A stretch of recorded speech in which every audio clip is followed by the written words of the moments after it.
Good morning po sa inyo lahat. Isa pang maliyugto ng ating daily Bible blessings. Pamagat po ng ating aralin ngayong umaga ay ipahayag ang Panginoong Hesus lamang. Ipahayag ang Panginoong Hesus lamang.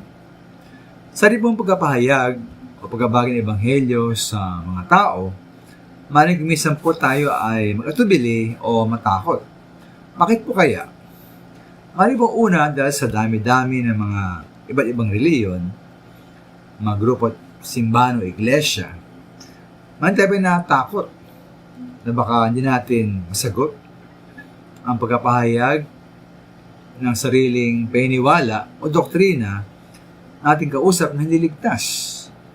Ikalawa po, maaaring isipin natin na wala pa tayong sapat na kaalaman at karunungan para may magbahagi ng katotohanan ng Biblia. Na ako tayo po hindi nakabawa, ako tayo din tayo nakapag-aral ng formal sa Bible School o seminary. Ngayon, ano po ba ang dapat lamang nating ibahagi sa mga tao? Yun naman po ating iba't ibang paniniwala o doktrina. Ay nga po sa 2 Korinto 4:5, sapagkat hindi namin pinangangaral ang aming sarili, kundi si Kristo Jesus na Panginoon, at kami ay gaya ng inyong mga alipin dahil kay Kristo.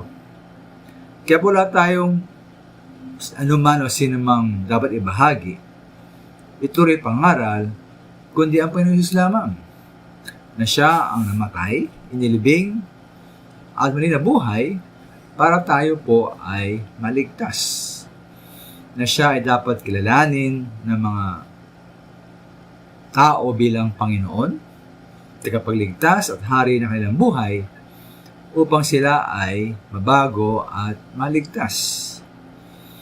Ay nga po sa 2 Korinto 2:2, sabi po ni Pablo, sapagkat aking pinasyang walang maalaman anuman sa gitna ninyo, maliban na si Jesucristo at siya na napako sa krus. Hindi ba sa Galatia 6:14, ang pinagmamalaki ni Pablo ay ang kamatayan ng Panginoong Hesus.